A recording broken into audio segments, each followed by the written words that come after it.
Një temë që në parim është goxha e ndjeshme, por e këndshme që prek të dy prindërit e sidomos nënat. Bëhet fjalë për ndarjet në çift ku në mes është një ose më shumë fëmijë. Në Zoom në tema javës do t'i diskutoj çiftet e showbizit shqiptar. Najse tashmë ish çifte që i kanë ndarë rrugët me njëri tjetrin, por fëmia në një mënyrë indirekte do t'i bashkojë gjithë jetën. E nisi me të famshmet Sara dhe Ledri, një prej çifteve më të komentuara fillimisht për njohjen, pastaj shtatzanin e më tutje dhe ndarjen e bujshme.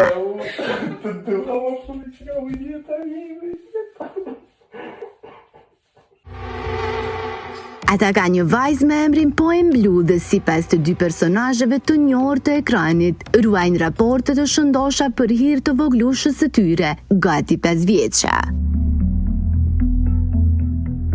Por kjo nuk është e tëra, aq paqësore sa Sara ka vendosur të mbajë ish vjerrit në Instagram.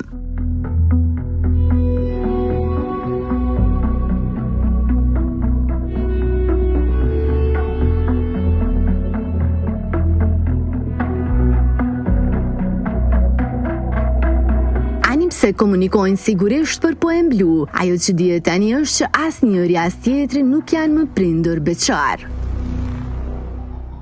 Teksa Vula po përflitet për një romancë me Gjensilën, Erik Fullani është partneri i ri Bukuroshës nga Shqipëria.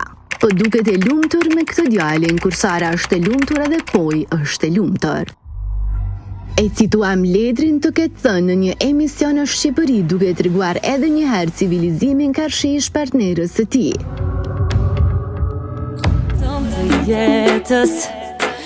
E një çift tjetër që janë ndarë së fundmi për lajmi qëndron ende i freskët, është padyshim Besi dhe Gjensila. Dyshja kanë një vajzë dhe një djalë, Ajka Amen. Do jem aty për gjithmonë, e jotja unë jam.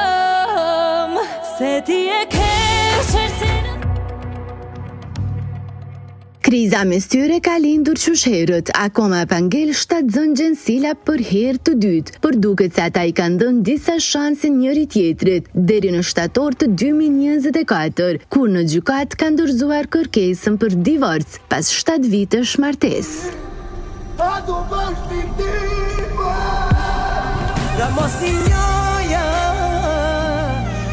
Madje mësohet se Kallaku dhe Myrtezaj para se të shkonin në gjykat kanë premtuar që martesës së tyre t'i japin fund me marrëveshje, pasi nevoja për betejë ligjore. Deri tani, ata kanë festuar pranë njëri tjetrit, por siç shihet në këtë video, ditëlindjen e parë të Amen e priti pa Besin. E tani dorën e saj e puth kush tjetër përveç Ledrit.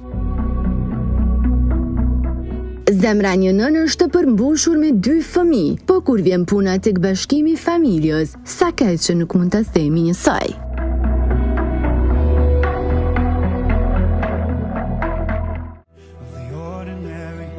Dy engjëj të vegjël që më mbajnë lidhur me diçka më të madhe se unë, dashuria jonë, ka shkruar ajo.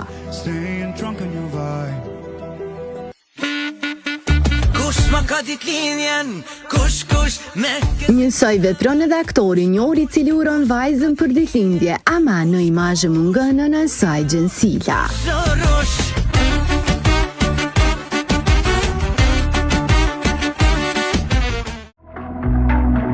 Kur flitet për mirësjellje dhe edukat, kush më mirë di të tregoj se sa Teuta dhe Blero.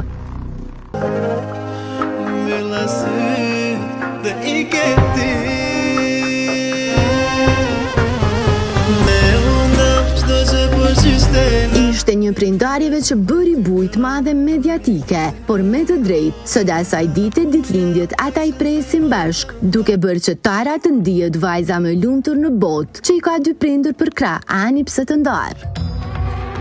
E madje hiç më larg se para 2 muajsh, ata ishin bashk për maturën e vajzës së tyre. por nuk ka munguar asnjë urrim zyrtar i babit Blero, duke treguar edhe një herë dashurinë që ka për tarën, e cila ju bë semi-maturanta.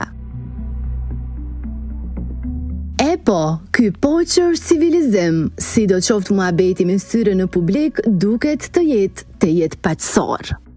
Emrat e Norës dhe Robertit, Patrisit dhe Teutës i kemi lexuar gjithandej. Njëri me një fëmijë, tjetri çift me dy sosh. Janë shembull për raportin e mirë që mbajnë pas ndarjes, e madje për Robertin. Lirish mund të themi se edhe në intervista përmendi strefin, duke treguar edhe një herë respektin e madh që gëzon për nënën e rene.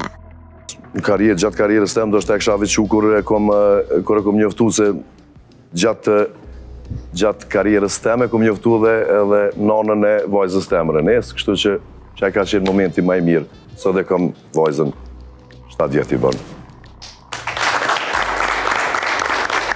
Në ndërkohë, Altuna Sejdiu në një paraqitje publike së fundmi deklaroi se thjesht martesa nuk funksionoi, por jo dhe raporti për hir të Tian dhe Zan, ku ata baba e kanë instrumentistin e njohur Patris Berisha. Një nën duhet të jetë e lumtur para se gjithashtu t'i rrit 2 fëmijë të lumtur. Dhe unë nuk isha më e lumtur në atë martesë. Këta ishin vetëm disa prindër të famshëm që për hatër të fëmijëve ruajnë raportin e shëndosh mes veta.